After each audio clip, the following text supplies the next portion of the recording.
У тебя ничего не получится, Данчик. Пока я здесь, тебя тут не будет. Ну я же тут.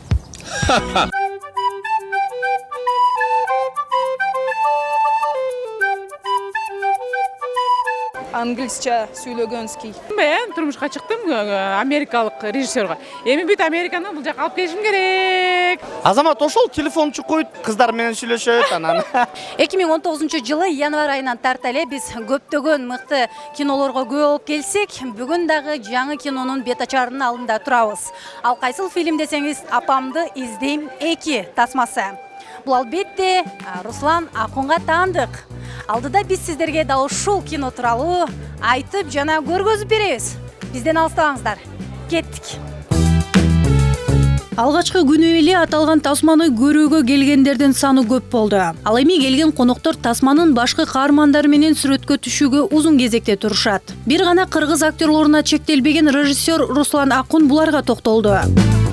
Негизи бизде көп эле ошо Кыргызстандын актерлору биздин кинобуздун мындайча айтканда маанайын ачып берди, ажарын ачып берди деп айта алам.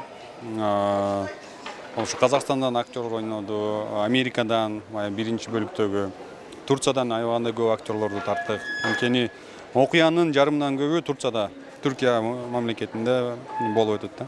Эмне үчүн Түркия мамлекетин тандалдыңыз? Ал сюжетти көргөндө түшүнөсүздөр да. Ал эми Апамды издеп 2 тасмасынын продюсери Нурбек Айбашев тартылуу иштери бир топ каражатты талап кылды дейт. Толугу менен бюджет $250,000 кетти. Салыштырганда биринчи бөлүгүнө караганда 150,000га биз азыраак кетирдик. Үнөмдөгөн аракет кылып атабыз.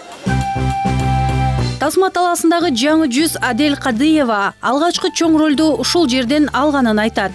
До этого я ни разу еще не снималась в таких... Бул менин алгачкы тартылып жаткан толук метраждуу тасмам. Мага Инстаграмдан жазып калышты. Анан ойлонуп көрүп, макул болдум. Чынын айтсам, өтө кубанып жатам. Ошону менен бирге бүгүн сиздер менен чогуу кинонун бет ачарында турабыз. Если честно, это мой не первый...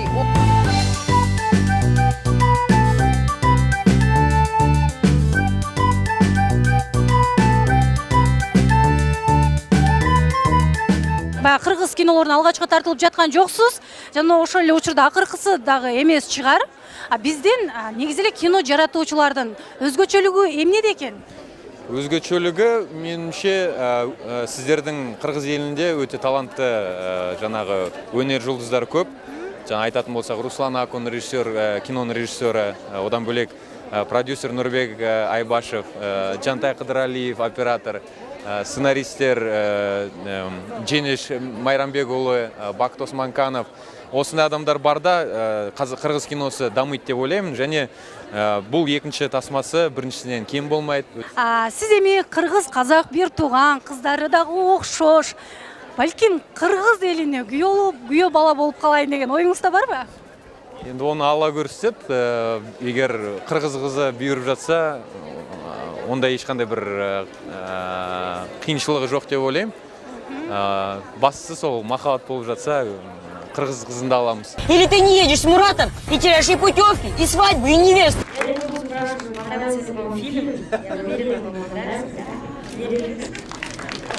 Мен биринчи фильмде кайгырып мындай настроение жок болуп жүрсөм, экинчи бөлүгүндө мен атам бар, үйүм бар, курсагым ток, апам эмем пайда болуп атат. Негизи экинчи бөлүгүндө мен мындай жыргап эле жүрөм да. Бирок ошол эле акылдуу, бүт чечимдерди чечкен, мындай өзүнчө бир улуу киши болуп өзүмдү алып жүрөм. Тасманын экинчи бөлүгү биринчисинен айырмаланып позитивдүү маанайда тартылган. Ал менен катар түрк актерлору да бул тасмада образ жарата алышкан. Ал эми келген коноктор ыраазы болуп кайтышты. Жанымда болбосоң, жүрөгүмдө сен барсың. Карагатта көзөрүңө берилип сагынып, кусага батам арбалып мен дайым. Көз алдымда болбосуң, оюмда сен барсың. Эгерде көрбөй калсам. Мир Абдылдаева, Азырет Осмонов, Нью ТВ.